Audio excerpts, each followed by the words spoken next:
It's my pleasure, and I get to do it today, which is great, to introduce our speaker, Mary O'Connor. But I realized when I sat down to think about this, how difficult this was, because as Michael suggested, she's an old friend, but we were also graduate students together at the U of T. So I thought, where am I going to start?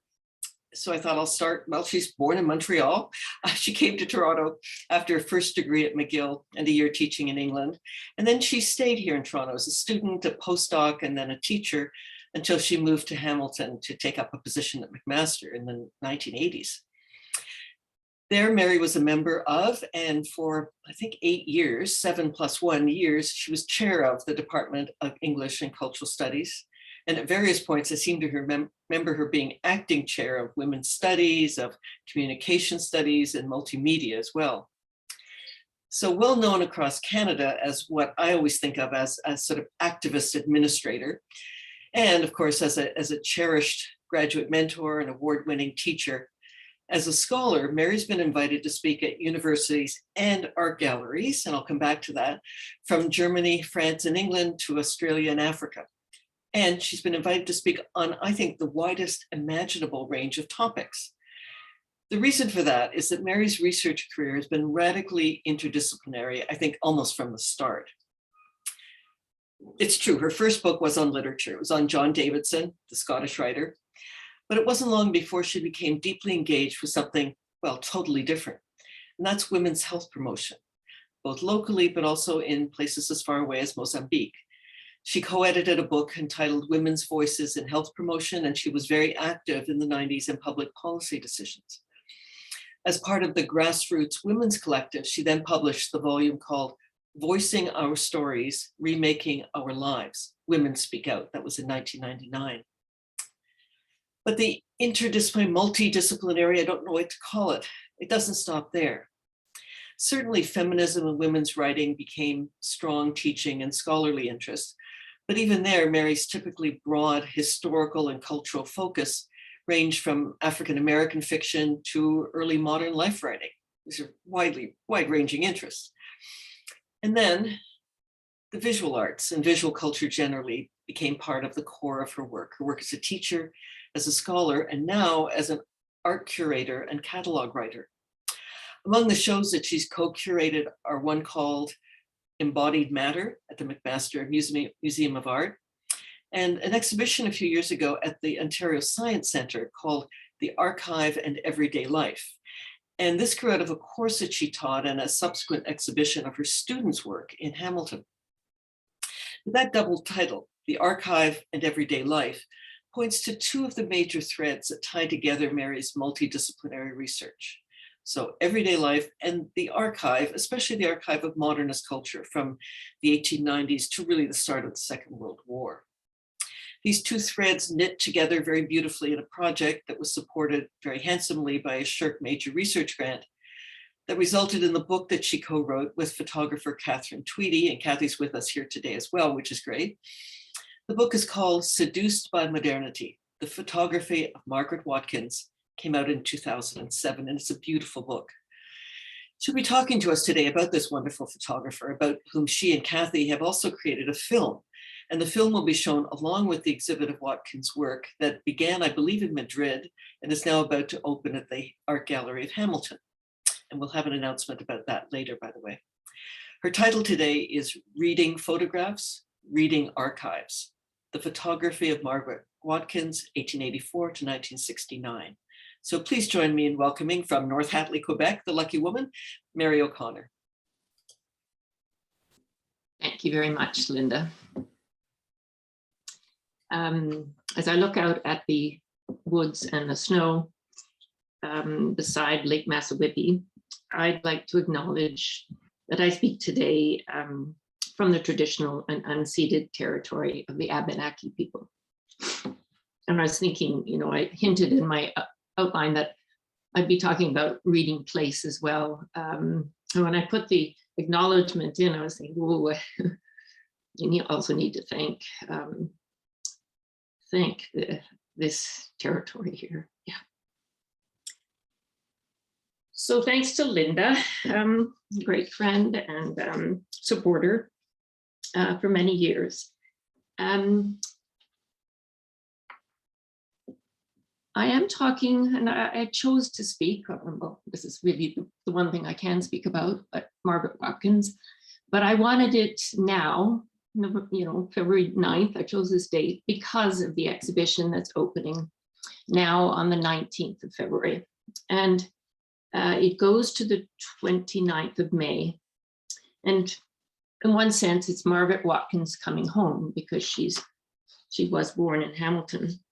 She did come home once before with the National Gallery of Canada's exhibition to the McMaster Museum of Art. And I'd also say that she came home a third time, it was the second time, but when Joseph Mulholland, who inherited all her archive of photographs and everything else in the house, almost, he donated all the non-photographic material to McMaster University. So her archive is with us in Hamilton. So as Linda has outlined, my research interests are very wide, but I have longevity with Margaret Watkins. And as I talk today, what I wanted to do as well is this was my way in to this talk, was to revisit this long journey with Margaret Watkins. But I need to say it was also a journey with Catherine Tweedy, who co-wrote the monograph with me, who was there for the research, the Shirk grant, and all the papers we've given, and we just got the final copy today, the film we've made together this year. So thanks to Catherine. And whenever I say we in this talk, I am really speaking about Catherine and myself. So the dominant narrative about Margaret Watkins has been of this lost tragic figure, the wonderful photographer, a woman who got lost because of everyone else went forward and she fell off the map. She's found again by Joe Mulholland, who spends his life trying to promote her work. But it is a figure of a tragic woman who, and let's face it, spent the last 35 years of her life alone in a house in Glasgow. She finished photographing in 1937. She died in 1969. So those last years have such a mystery about them and also a tragedy about them. But I do want to just tinge that color with a quotation here from Claire Mulholland, Joseph Mulholland's wife, about Margaret Watkins, whom she knew. So she says, in spirit and mind, she was very much a young person. And we're talking about now Watkins, who perhaps was agoraphobic, a reclusive for sure, coming to her house for tea at Christmas time. So in spirit and mind, she's very much a young person. She could be serious, she could be flippant, but she could never be trivial. She was a wonderful conversationalist, and her sense of humor came through in her conversation too. And that, in the end, she was very, very entertaining. So with that note, I am going to share my screen and bring you the photographs of Margaret Watkins.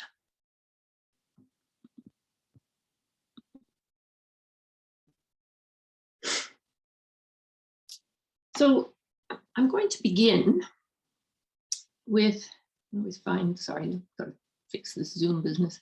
Okay. I'm going to begin with, sorry,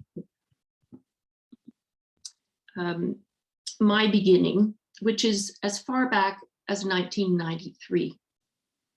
And that beginning is at the National Gallery of Canada. I'm on sabbatical, and my Shirk grant at this point was to explore the representation of women and objects, a kind of understanding of the gendering of everyday life, particularly in domestic space. The project was far too large. Linda's hinted at my roaming in my research. And this project went from the 17th century to the 20th. In the end, I never did complete that arc. I ended up doing work in 17th century, as Linda said, and 20th century, maybe some other in between.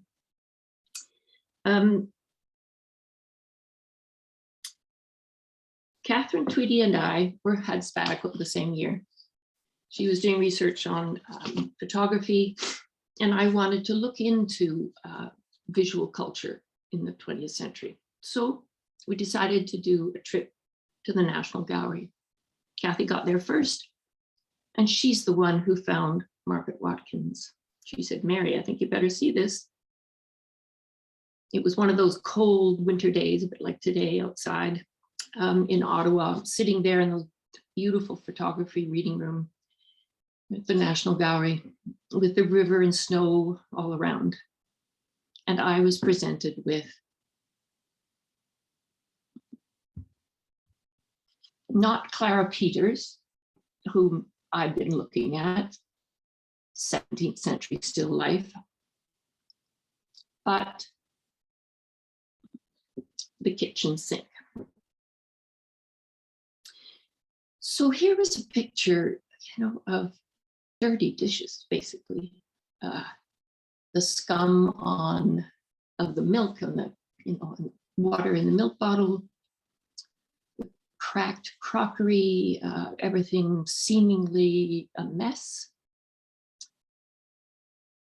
until you start to look at it for a while.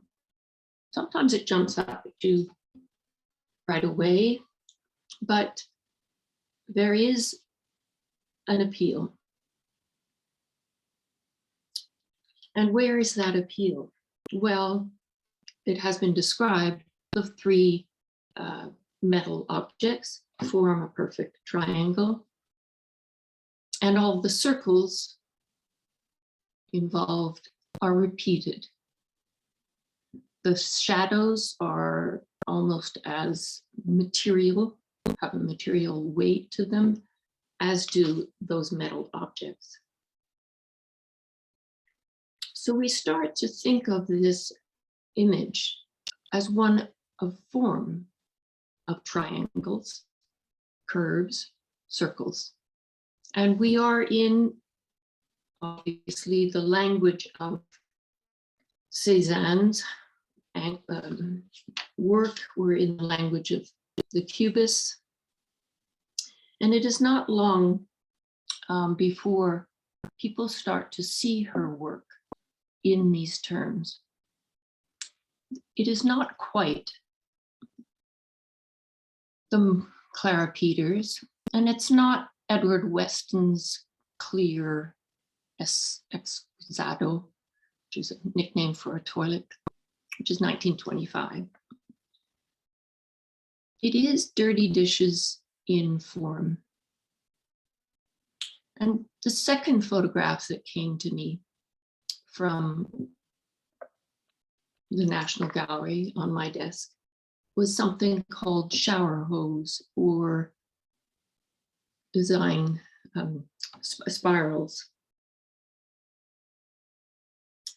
It drew me too. I knew, as a child, I knew these sorts of things. In Canadian houses, not many houses had showers. And it was sort of a joke, a bit humorous, but also touching, a kind of perhaps nostalgia, although it wouldn't be nostalgia in 1919. But it is a series of curves counterpointed with the verticals and the horizontal lines of the rod, the towel, the pipe. Watkins herself published an essay called Advertising and Photography in 1926, And she says, with Cézanne, Matisse, Picasso came a new approach. Soulfulness was taboo, romance derided, anecdote scorned. Beauty of subject was superseded by beauty of design, and the relation of ideas gave place to the relation of forms. Weird and surprising things were put upon canvas. Stark mechanical objects revealed an unguessed dignity. Commonplace articles showed curves and angles which could be repeated with the varying pattern of fugue.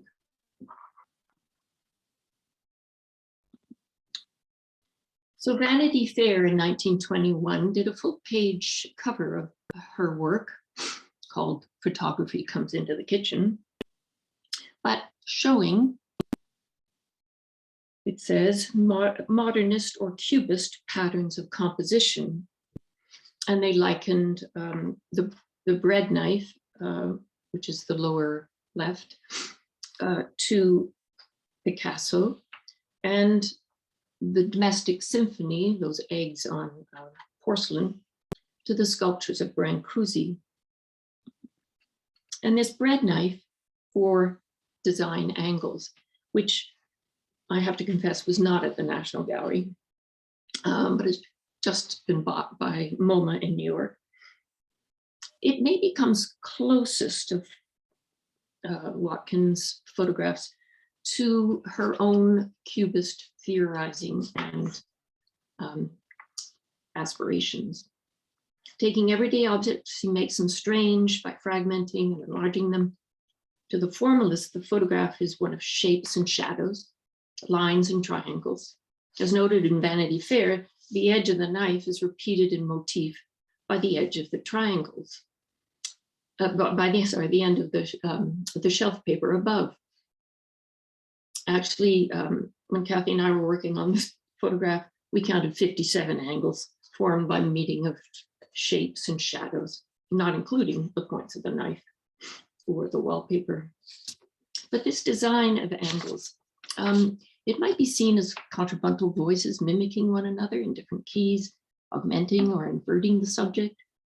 The repetition, variation, diminution of motif find various obtuse, acute, and right angles in very light and dark tonalities, and at varied intervals. The speeding up of the angles, points of the knife, and the broadly spanned ones of the central dark triangle in the center. It could all be seen as a musical composition. Domestic Symphony, beautiful palladium print, which is treated paper with platinum, when in fact you get a huge range of gray tones, not the stark black and white of more traditional gelatin silver photographs. But this third photograph that I saw at the National Gallery was, it by its title, explicitly musical, Domestic Symphony. Its wave crest shapes are repeated, moving into cavities. The radical emptiness in the middle of the photograph with all the objects pushed to the side offers really space and tone as the subject of the photograph. Its overall effect is of sensuous movement, both in its line and its dark spaces. The music is there in her photographs, and the abstraction, the form. I must confess that I still resist total abstraction when I'm looking, particularly, say, at the kitchen sink. She devised this really genre. She really invented this genre of domestic still life at this moment, photography. And she used it as a practice problem for her Clarence White School students. She taught there for quite a few years. And she's now recognized as really by her example, by her photographs, and by her teaching as a link between the old way of photographing and designing a new way of photographing. And better known photographers like Paul Outerbridge or Ralph Steiner, American ones, really are now known to be indebted to her. So to answer a question, who is this woman who dares to make art out of a mess in the kitchen?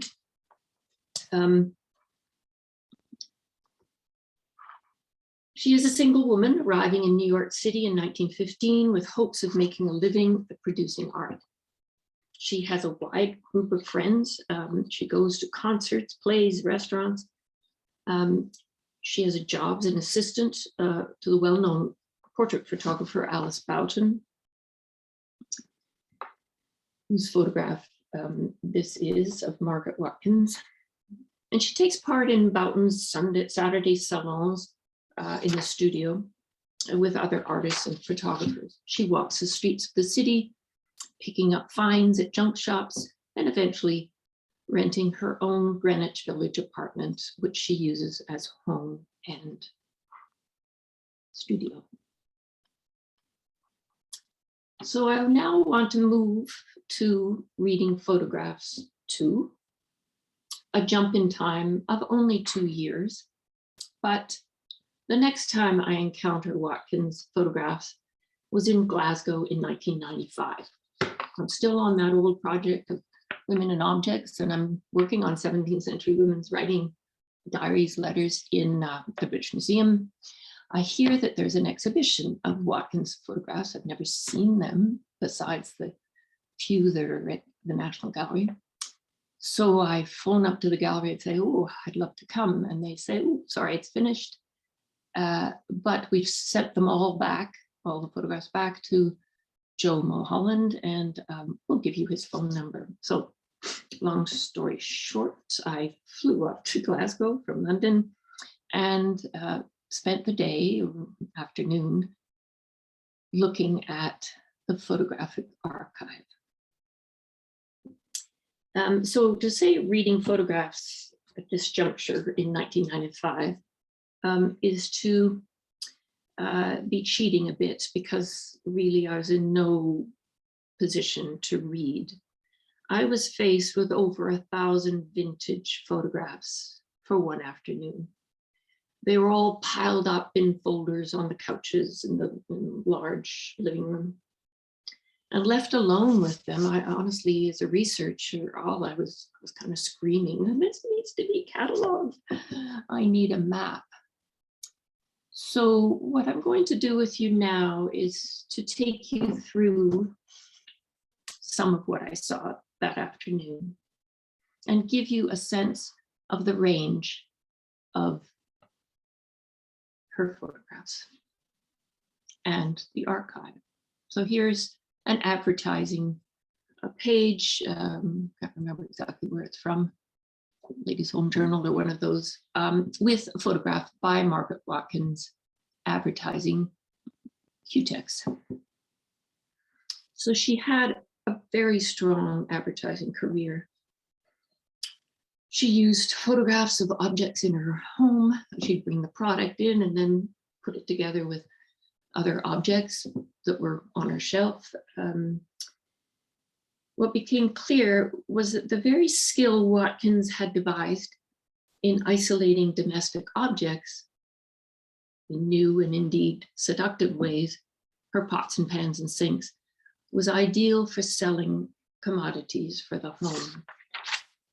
So the Q-Tex ads could have fingers daintily handling a teacup, or fondling a set of pearls, or holding a long cigarette holder.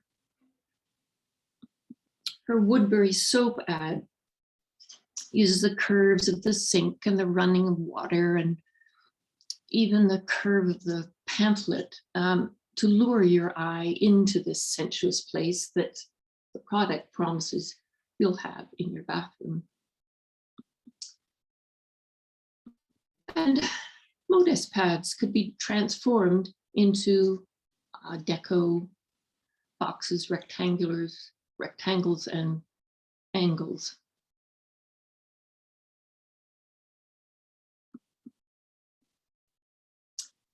So that was a quick run through her hundreds of advertising, over 200 advertising images. We have over, I think, 400 portraits. And I just want to stop with this one because I do remember it out of all the hundreds. It haunted me.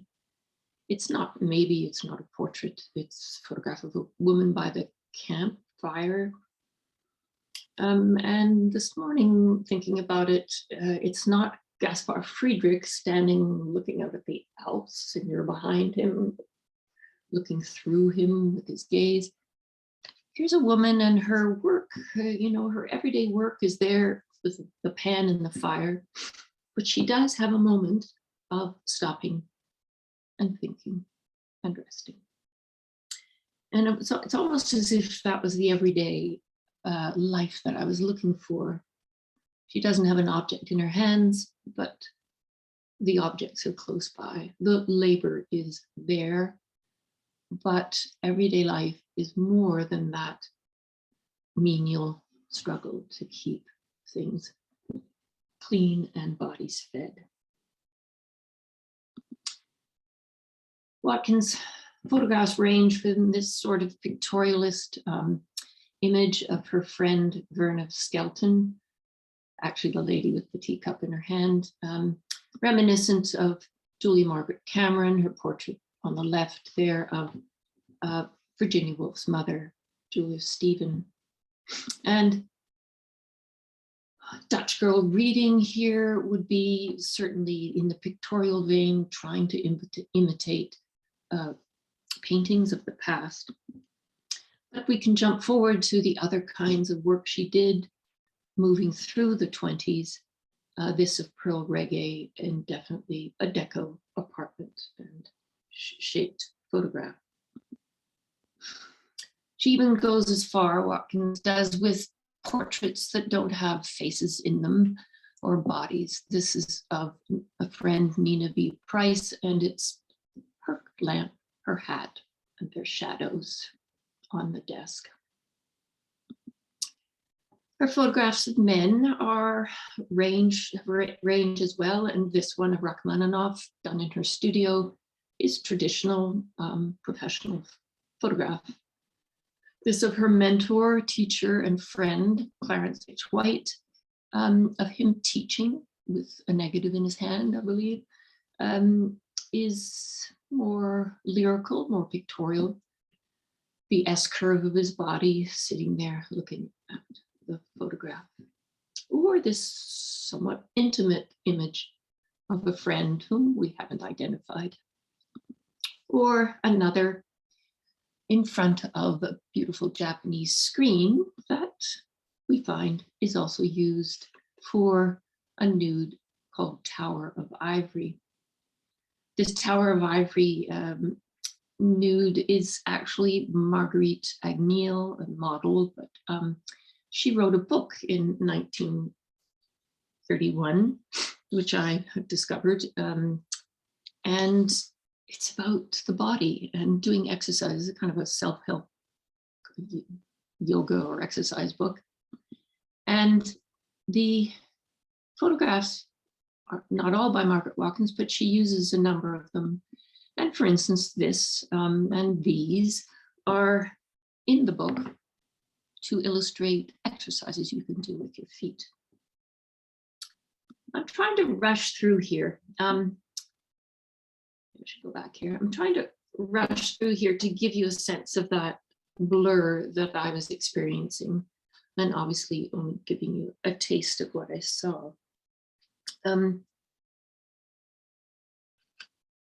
I think it also, and what we discovered was that Watkins is constantly moving through different spaces and moving objects into different venues and tones in a way.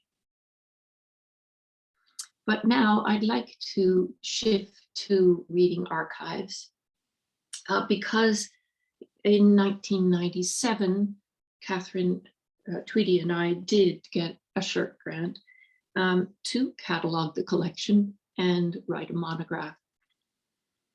We returned to Glasgow, setting up shop, really a workshop, in Joe and Claire's Mulholland living room, getting help cataloging things from a student at the Glasgow School of Art. We cataloged, scanned, preserved the collection in a house in Westbourne Gardens, facing the very house that Watkins lived in for the last 40 years of her life, a house that was mirrored in shape to the one we were staying in.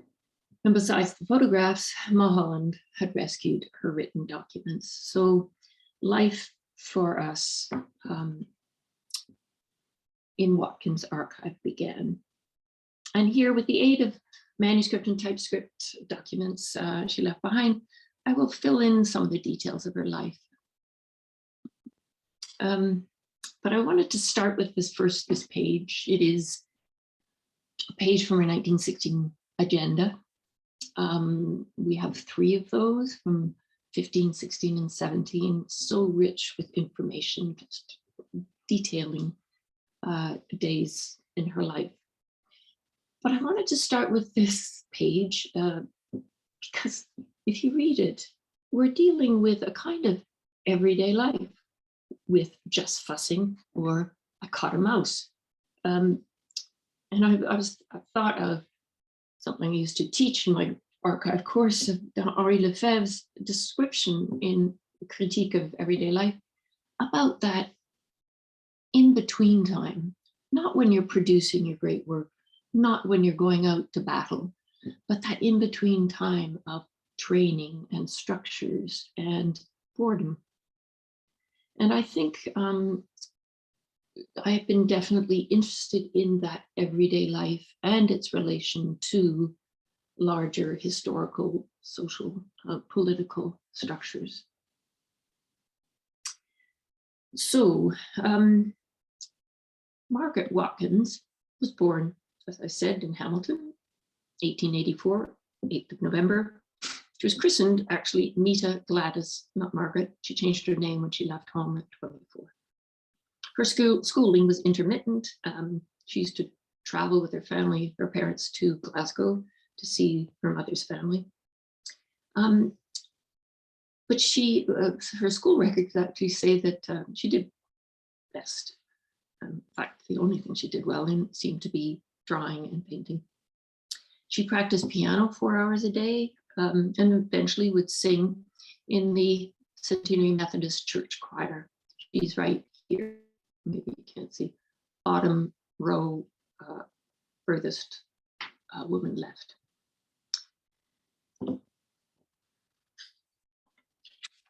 Most of our documentation, though, comes from these early years, comes from a set of letters, rich letters, between Margaret's mother and her 5 sisters, still in Glasgow. They're weekly, and they talk about the house, the everyday life, centerpieces prepared for entertaining on the table, or wildflowers that Margaret Meta at that point would collect and press in books. Parties where photograph albums would be turned around for people to look at and discuss. And they show really us Watkins being trained to observe and to recount her observations. I won't read this, but it is a lovely little letter of a 10-year-old describing in detail things she's seen for her uncle Tom. So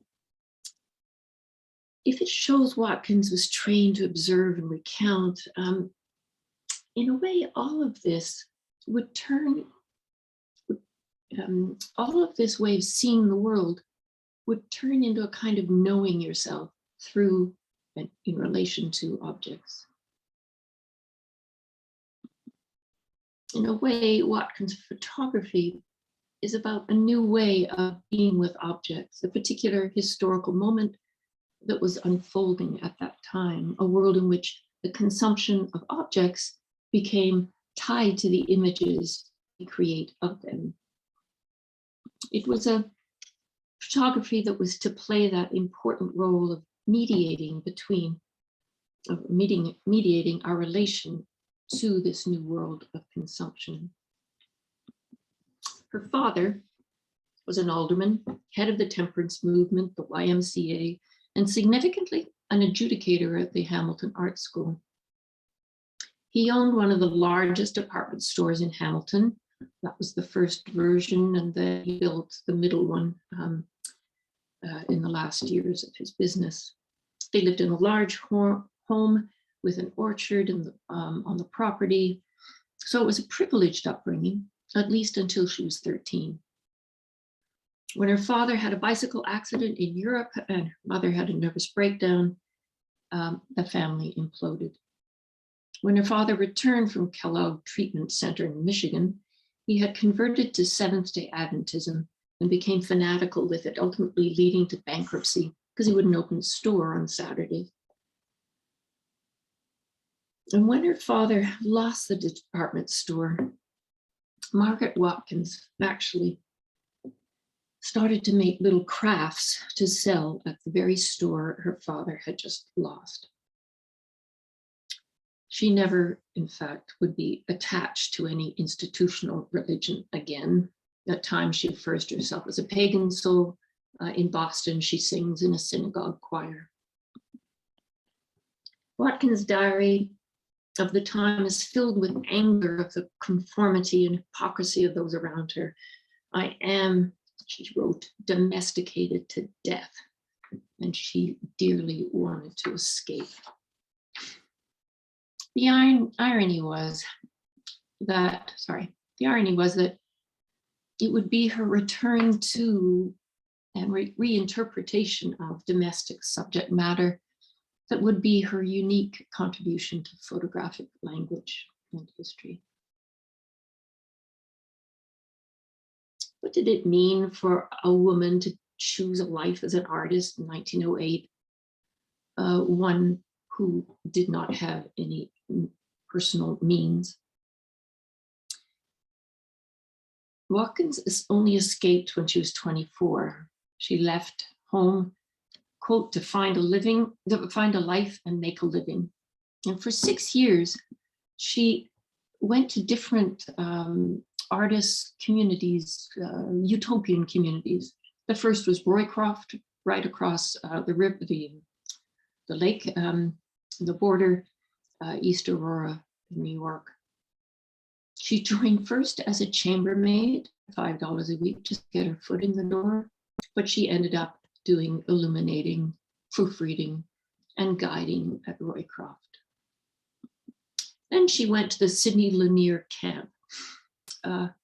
She eventually became camp photographer, notably documenting Bible plays that they used to have in the woods. Here's where Watkins stakes her territory, not going to the service in the pines, but staying in her cabin in the sun on Sundays. She moved to Boston in 1913 and learned photography there at a commercial studio with Arthur Jameson. But she also, in Boston, became famous enough to be, or prominent and public figure enough to be asked to write on and publish on the relations of art to democracy, along with the likes of Horace Trollope and Morris Green. And that was in 1915. In 1914, a friend lent her money to study at the Clarence H. White Summer School of Photography, and there her career began. We cataloged the manuscripts, and I really don't have time to review them all, but I'll just give you one by one of her students, Margaret Watkins, a very famous photographer, where she writes to her from Cleveland in her tower, where she has her very modern new office, saying, I should love having the chance to show you my beautiful tower and have you give the old time, much appreciated once over of my work.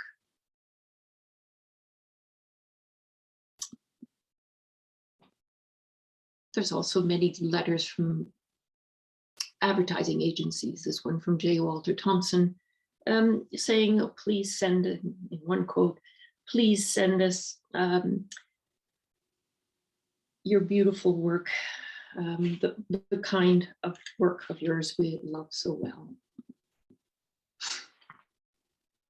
I'll pause here to say, you know, the archives have also documents about all her exhibitions, her prizes, and the institutions that she joined, often becoming an executive member, say the Art Center of New York or the Pictorial Photographers of America. And really what I want to get at is here, she's actually helping to shape, if she's on the executive, shape these institutions and photography in America. She's also joined women's groups for support. The Zonta Club, I don't know if you've heard of that, still exists, but she joined the one in New York, and that was a group of business and professional women trying to make a go and network, and they're very explicit about it, the way men do in their clubs. So the documents there about just, you know, the great photographs she created, but the background, the everyday life of creating art and making a living. In reading archives too, I'm arbitrarily jumping to, to 1928, which is a necessary break in her life. She goes, as we've said, to Glasgow, and really she's on her way to a holiday for 6 months. She needs a break. I can go into that in the question period, but she needs to get away. She plans to go to the press affair, but she stops first of all to see her aunts in Glasgow and finds them and the house, this is an earlier photograph, in decrepit shape. And she says the aunts must not be left alone. I was the only available detached female relative who could take the job of keeping an eye on them. So what was going to be a holiday, and she does take 3 major trips where she does amazing photography that I'll talk about. But in fact, she falls into a black hole of domestic caregiving. So I'm starting this part with 1928. She writes a letter and it describes being on the boat from Dover to Ostend. And she says, oh, I'm having wonderful, the sun is beautiful, etc. But she's playing around with her camera.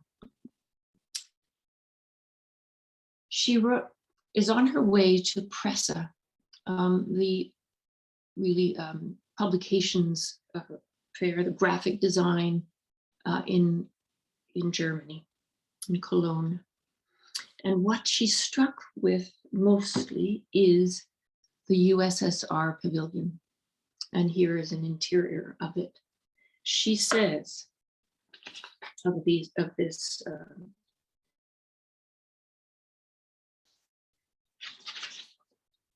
she says of this space,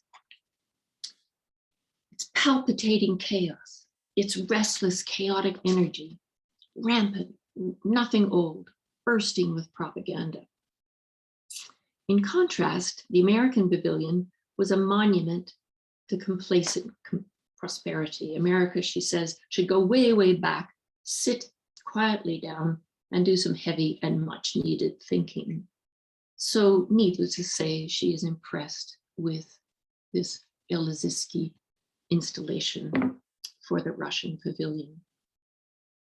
And in fact, the work that she's about to do, we could argue, is influenced by the work that she sees here in Cologne. She is being exposed to what is happening in Europe at this moment with new vision, new objectivity, as it is called.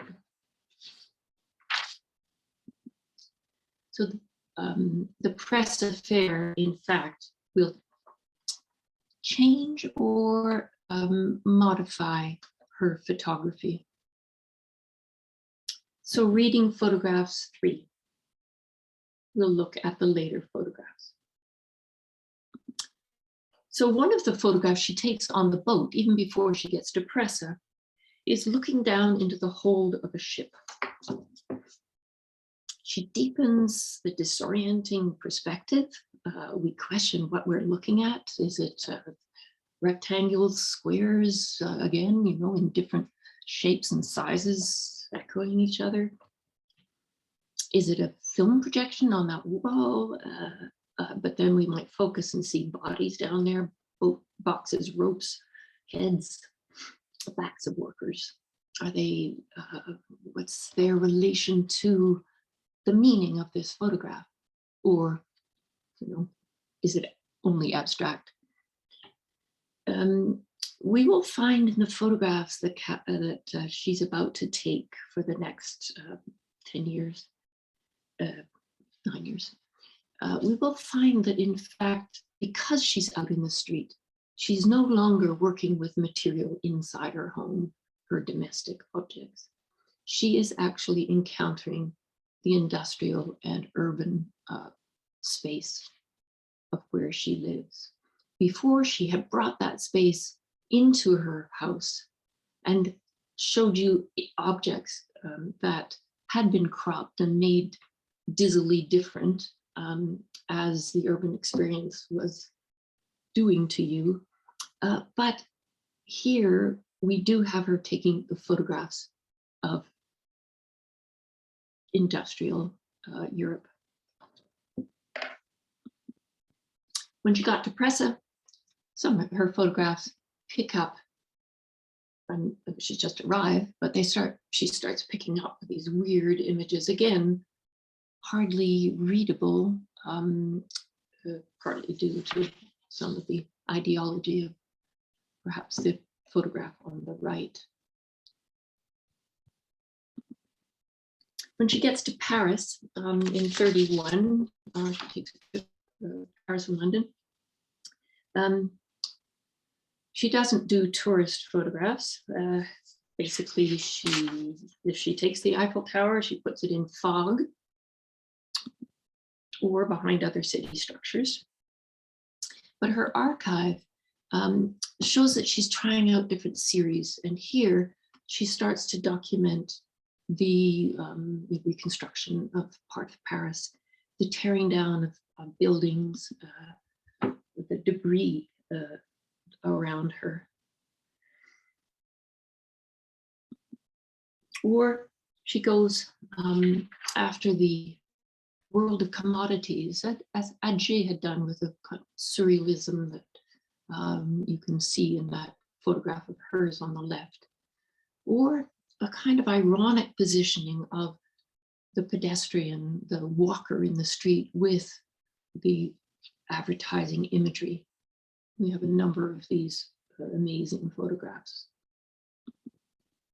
Or she actually places herself, ironically, in the reflection of a car lamp overseen by a gendarme who seems both critical and curious about what this woman is doing in the middle of the street, reminding us perhaps of other USSR photographers such as Alexander Hutcheon, his own 1929 photograph, The Driver. In 1933, she goes to the USSR with a small group from the Royal Photographic Society in London. You weren't allowed to photograph strategic spaces or cities, bridges, in cities, for instance, bridges or barracks. And thinking a barracks was a new construction for workers' flats, Watkins was taken off to the police station for a few hours or half a day until things got cleared up. But when not being arrested, she was documenting the results of the USSR 5-year plan with images comparable to Rodchenko's. But what she did with these photographs when she came back to Glasgow were amazing. She took individual photographs, multiplied them into a formal fractal organization. Always trying to make money, she was thinking maybe she could sell these as designs, but in fact, she's giving us a new way of looking at the world. Settling into Glasgow, she indeed made a home of her industrial space. And again, perhaps in harmony with Soviet photographers, in this case on the right, Boris Ignatovich's 1929 image, and Watkins on the left. There's a significant series in Glasgow of the shipping industry on the River Clyde, notably newly constructed Finiston crane. I've seen the shipyard cranes looming in the dusk like a herd of prehistoric monsters, she says. And I almost made a pet of that crane. She climbed on top of it and photographed down to the roundhouse. There's a shot from the giant Finiston hanging over the rail in a stiff breeze, looking straight down on the squat dome, she writes, with little trucks and figures making a beetle pattern of light and dark. They're very small creatures creeping and scurrying about the earth. So to conclude with an addendum, I'd like to come back to archives. This is an address book with all the names crossed out because, in fact, they're all dead. I'm sorry. It's supposed to be a joke. Now it doesn't feel like a joke. So Watkins late in life, I've already described her as this recluse. What did she do for 30 years alone? It's probably true that, those last 30 years don't have an import on the great photography that she did and that we're honoring in this exhibition that's coming to Hamilton, her discovery of new genre and a new way of seeing the world through photographs. She is, as we would say, beyond her productive years. She listened to music, she read voraciously, but she also reviewed her own texts, her own traces, and she annotated everything. She was writing all over. It was as if she was waiting for a biography to come to her. This is an annotation she actually did earlier, which gives us a sense of the strength of who she was and who she understood herself to be. Because her face this photograph had been put into a circle in a publication, and she'd been given extra makeup on it, touch up before Photoshop. She writes, "To ye that prune or place this in a novel, neither touch or paint to the semblance of a snake-eyed vamp." Thank you, Watkins. So I'm going to give you this as a messy slide at the end, because in fact, I just want to end with a question for all of us, actually. I'm struck at this point in my retirement, in my later years, of the flurry of activity I found myself 30 years later working on Watkins. But I'm equally haunted by all the work that still must be done. So that database we have, will it just die with us? Probably. But should it be cleaned up, checked, and posted somewhere for people to use? I'm in possession of boxes of Margaret Watkins books that were in too bad damage to be taken in by the library. And they're full of marginalia from beginning to end. So what will happen to those? So I'm leaving us all with the question, what do we do with our everyday life in our later years? Do we annotate the traces that are still in our possession? Do we leave a sealed box, or what? Thank you.